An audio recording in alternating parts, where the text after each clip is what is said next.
হযরত তৌহিদুদ্দিন আল আরাবী। তো তিনি একজন বড় আলেম ছিলেন। আমি এখন দাঁড়ায় আছি শিরান খিলজির মাজারে। আর এই শিরান খিলজি ছিল একসময় বাংলার শাসনের সুলতানি আমলের অন্যতম একজন শাসক, যা 1206 থেকে 8 পর্যন্ত তিনি গৌড়বঙ্গ শাসন করেন। এক সময়ে মাইসন্দ ছিল টাকশাল নামে পরিচিত। এখানে অনেক মুদ্রা তৈরি হয়। বন্ধুরা, আজ আমি এসেছি নওগাঁ জেলার ধামরাট উপজেলার এমন এক জায়গায় যেখানে লোক মুখে শোনা যায় যে মাছের পিঠে উঠে আসা এক পীর সাহেব এখানে এসেছিলেন ইসলাম প্রচার করার জন্য মাইসন্তোষ নামক এক জায়গায়। তো পিছনে যে মসজিদটি দেখতেছেন এটি মাইসন্তোষ মাজার শরীফ জামে মসজিদ। তো আজকে আমরা এই মসজিদের এবং এই মাজারের ইতিহাস সম্পর্কে তুলে ধরবো, আপনারা আমার সাথে থাকুন। জেলা শহর থেকে দূরত্ব প্রায় 60 থেকে 65 কিলোমিটার দূরত্ব হবে। যে কোনো বাস বা অটো রিক্সাকে বললেই এখানে নামাই দিবে এবং ভাড়া অবশ্যই চুক্তি করে আসবেন। আপনারা পিছনে যে দরজাটি দেখতেছেন এটি মূলত মাইসন্তোষ মাজার শরীফের গেট। তো আমরা গেটের ভিতর দিয়ে ঢুকবো এবং যে এখানে যে একটা মাজার আছে সেই মাজারটা আপনাদের ঘুরে ঘুরে দেখাবো। বন্ধুরা, এই মাইসন্তোষে মাজারের অন্যতম এক আলেমের নাম হচ্ছে শেখ তৌহিদুদ্দিন আল আরাবী। তিনি এক সময় এখানে একটি বড় মাদ্রাসা দেখাশোনা করতেন এবং এই অঞ্চলের প্রখ্যাত একজন আলেম ছিলেন। তো তারই সেই মাজার পিছনে দেখতেছেন, তার নাম লেখা আছে হযরত তৌহিদুদ্দিন আল আরাবী। এক সময়ে মাইসন্দ ছিল টাকশাল নামে পরিচিত। এখানে অনেক মুদ্রা তৈরি হতো। আর এই অঞ্চলটি ছিল পুরো বঙ্গাব্দে একটা রাজধানী আর একটি শিক্ষা কেন্দ্র এবং ধর্মীয় কেন্দ্র ছিল।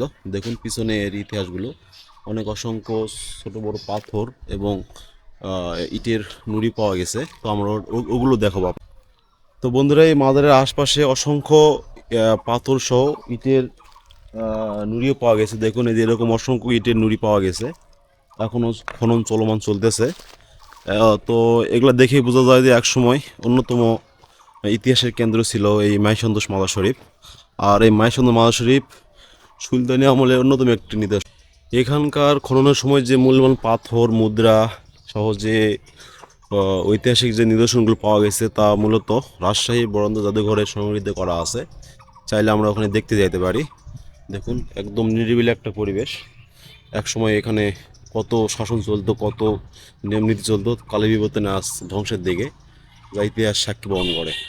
এবং এর চারপাশে বেশ কয়েকটি পুরনো আম গাছ, বট গাছ সহ অনেক গাছ রয়েছে। দেখুন একদম নিরিবিলি একটা জায়গা। আর এটি মূলত ধামরাট উপজেলার অন্যতম একটি প্রাচীন নিদর্শন। বন্ধুরা, আপনারা জানলে অবাক হবেন যে এই মাইসন্তোষ একসময় পাল রাজা বংশের প্রথম রাজা মহিপালের নাম অনুসারে এখানে মহিপাল নামে এক অঞ্চল ছিল। তবে বরকউদ্দিন শাহের আমলে এখানে এই রাজাকে পরাজিত করে পুরোত্ব অঞ্চল রাজত্ব করেন এবং নাম দেন মাইসন্তোষ।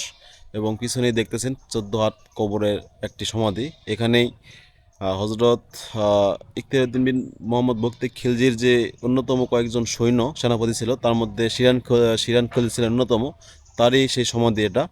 তো আপনারা অবশ্যই আসলে এরকম একটি নিদর্শন দেখতে পারবেন। আর মাজারের আশপাশ খননের কাজ চলতেছে।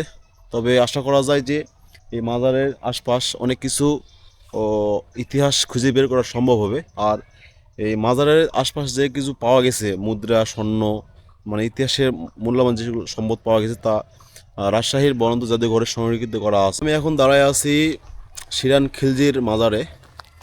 আর এই শিরান খিলজি ছিল একসময় বাংলার শাসনের সুলতানি আমলের অন্যতম একজন শাসক, যা 1206 থেকে 8 পর্যন্ত তিনি গৌড়বঙ্গ শাসন করেন। এটাই হচ্ছে তার কবরস্থান। প্রায় 14 হাতের মতন চড়া হবে তার কবরের দৈর্ঘ্য। দেখুন একদম সেই তাকে তুর্কির নীতিমালা অনুযায়ী তাকে এখানে দাফন করা হয়েছে। এখানে তার ইতিহাসের অনেক কিছুই এখানে লেখা আছে। তো অবশ্যই আপনারা আসলে দেখতে, এখানে অসংখ্য ছোটো বড় পাথর পড়ে আছে সেই আমলের থেকে। তো এখন এখানে খনন কাজ চলতেছে। দেখুন এই যে পাথর, অসংখ্য ছোটো বড় পাথর ছড়িয়ে ছিটিয়ে পড়ে আছে। ওদিকে অনেক পাথর, পোড়ামাটির ফলক সহ অনেক কিছু পড়ে আছে। দেখুন যে একটা থাম্বা। এই স্থানটি এতটাই মূল্যবান ছিল যে এখানে সুলতানি আমলের মহামূল্যবান মুদ্রা এবং মোহর তৈরি হইতো। আর এটি এক সময় টাকশাল নামে পরিচিত ছিল। আপনারা যেগুলো দেখতে পাচ্ছেন পাথর ছিঁড়ে ছিটে পড়ে আছে, এখানে এই পাথরের গায়ে অন্যতম খোদাই করা চিহ্ন রয়েছে যা সুলতানি আমলের অন্যতম নিদর্শন বহন করে। এই মাইসন্দোষের মাঝের আশপাশে অসংখ্য এরকম পাথর ছড়িয়ে ছিটে পড়ে আছে। দেখুন পাথরগুলো। আর কালে বিবর্তনে আজ এগুলো ধ্বংসের দিকে। তো অবশ্যই প্রত্নতত্ত্ব অধিদপ্তর যদি এখানে সংরক্ষণ করেন তো এর ইতিহাস বহমান চলমান থাকবে। দেখুন এর আশপাশ অসংখ্য পাথর আছে একদম।